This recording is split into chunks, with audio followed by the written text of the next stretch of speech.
lucunya nih teman-teman, di era AI kayak sekarang, skill yang paling underrated itu justru skill buat ngobrol. Nggak cuma ngobrol sama orang, ngobrol sama teknologi juga. Kayak gimana cara kita nanya, gimana cara kita nyampein ide, gimana cara kita explore sesuatu gitu. Karena toh pada akhirnya kecanggihan teknologi itu hanya sekuat cara kita menggunakannya.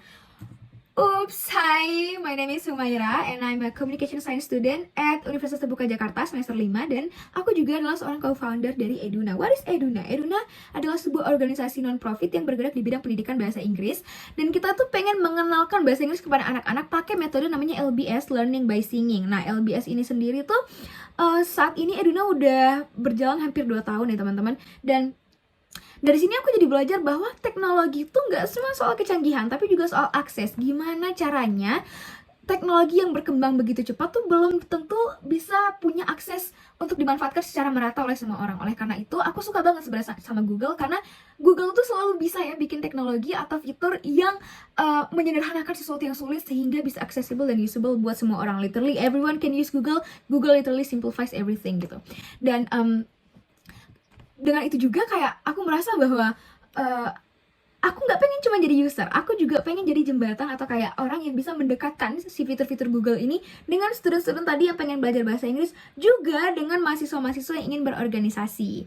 Nah, oleh karena itu ada salah satu ide kegiatan untuk kegiatan Tech and Chill, itu aku pengen angkat konsep dari salah satu program kami namanya Speaking Pips. Speaking Pips ini kurang lebih kayak speaking club untuk ngoceh-ngoceh bahasa Inggris. Konsepnya sederhana, pertama akan dikasih video YouTube untuk teman-teman bisa melakukan asynchronous discussion di YouTube tadi lewat kolom komentarnya. Baru setelah itu, ini sebenarnya buat mematangkan argumen dan memantapkan argumen untuk nanti dibawa ke live Speaking Pips. Nanti di live Speaking Pips-nya teman-teman akan dapat role. Ada yang jadi timekeeper, ada yang jadi word hunter. Word hunter ini untuk mencatat vocab baru apa sih yang baru muncul di diskusi hari ini, dan bakal dicatat di Google Docs secara kolaboratif, jadi bisa diakses oleh semua peserta. Abis itu juga nanti kita bakal pakai Google Gemini buat melatih pronunciation dan bisa langsung dapat feedback dari Google Gemini-nya kalau ada pronunciation yang salah.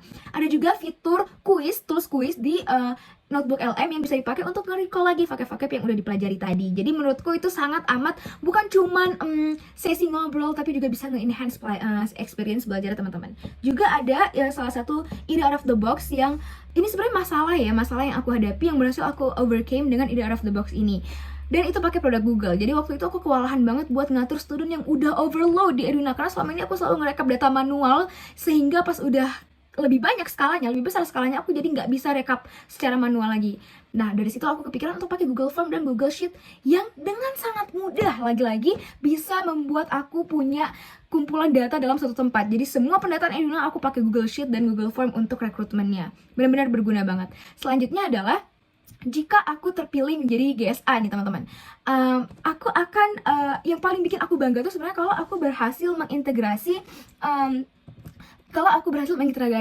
Google Gemini AI di sistem belajarnya Eduna. Nah, jadi kan selama ini Eduna itu belajarnya pakai exercise biasa ya secara manualnya. Jadi kita pengen ada assistant learningnya yang berbentuk AI dari Gemini. Jadi mereka bisa diperiksa langsung oleh si AI setiap exercise yang salah. Juga aku pengen menggedekan Eduna ini lewat sistem Pamong. Pamong ini tuh pakai filosofinya Ki Hajar Dewantara dari kata Among yang berarti membimbing dengan empati, bukan menggurui. Nah, jadi karena mahasiswa UT tersebar di seluruh Indonesia, aku pengen bikin chapter-chapter Eduna di setiap kota-kota yang ada UT-nya. Jadi mahasiswa UT bisa langsung berkontribusi secara langsung. Jadi ini nggak cuman bikin kontribusi di dalam kampus, tapi juga di luar kampus, tapi masih melibatkan mahasiswa-mahasiswa kampus dengan Eduna bersama-sama. Dan tadi terintegrasi oleh tools-toolsnya AI dari Google Gemini. Terima kasih.